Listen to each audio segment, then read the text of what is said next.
నమస్కారం, శ్రీవార్త న్యూస్కి స్వాగతం. వాల్మీకి పాఠశాల అధినేత అభిజ్ఞ ఫౌండేషన్ నిర్వాహకులు, టీడీపీ రాష్ట్ర కార్యనిర్వహణ కార్యదర్శి పవన్ కుమార్ రెడ్డి, అనిల్ కుమార్ రెడ్డిలు వికలాంగులకు జీవనోపాధి కల్పించడం హర్షించదగ్గ విషయమని ఎమ్మెల్యే కందికుంట వెంకటప్రసాద్ కొనియాడారు.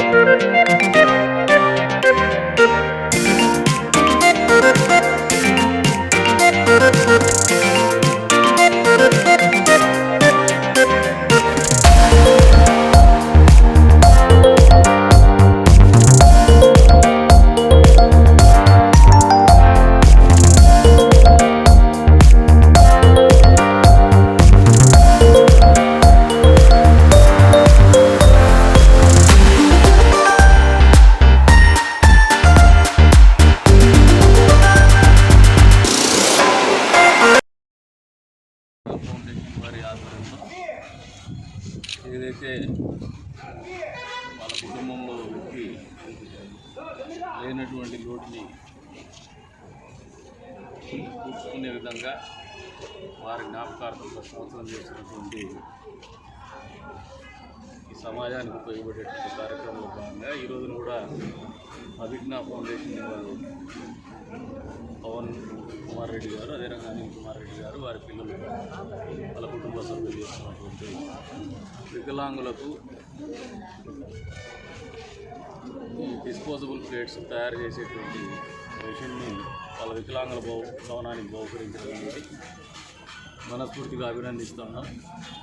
సమాజంలో ఒక స్థాయికి ఎదిగిన తర్వాత అంతో ఇంతో సమాజానికి తిరిగి వల్ల ఆ తిరిగి ఇచ్చేటువంటి కార్యక్రమానికి మంచో చెడో ఏదో కారణాన్ని వెతుక్కోనైనా కూడా మంచి చేసే విధంగానే ఆలోచనతో ముందుకు పోవాలని చెప్పేసి వాళ్ళందరూ మనకి ఆదర్శంగా ఉంటారో వాళ్ళని మనస్ఫూర్తిగా అభినందిస్తాను. అదే స్థాయిలో ఎవరైతే ఈరోజు పుట్టినరోజు జరుపుకుంటున్నారో ఆ చిరంజీవి కూడా మనస్ఫూర్తిగా జన్మదిన శుభాకాంక్షలు తెలుపుతాను.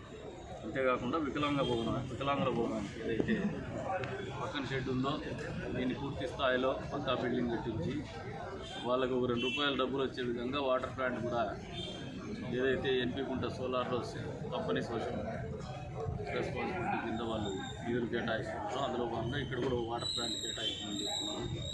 కేటాయిస్తాము. భవనానికి కూడా కావాల్సిన నిధులు కూడా సమకూర్చి భవనానికి పూర్తి చేస్తాము.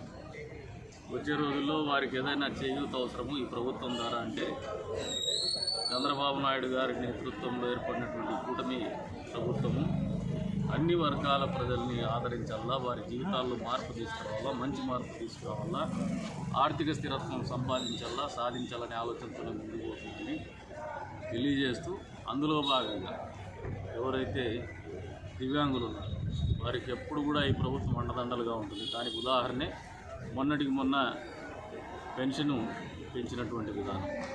అంతేకాకుండా పూర్తి స్థాయిలో దివ్యాంగులకు 15,000 రూపాయలు పెన్షన్ సామాజిక భద్రత కింద సామాజిక పెన్షన్ ప్రకటించడం అనేది ఈ ప్రభుత్వం యొక్క చిత్తశుద్ధిని తెలియజేస్తుంది. దివ్యాంగులు కూడా మీరు కూడా ఆలోచన చేసుకోండి. భవిష్యత్తులో మీకు చేదోడుగా ఆదోడుగా ఉంటున్నటువంటి ఈ ప్రభుత్వాన్ని, ఇటువంటి నాయకుల్ని, ఇటువంటి పార్టీల్ని ఆదరించాల్సినటువంటి బాధ్యత మీ మీద ఉందని చెప్పేసి కూడా సందర్భంగా తెలియజేస్తున్నాను. మరొకసారి ఈ రోజున మంచి కార్యక్రమం చేస్తున్నటువంటి అభిజ్ఞ ఫౌండేషన్ వారిని మనస్ఫూర్తిగా అభినందిస్తాను.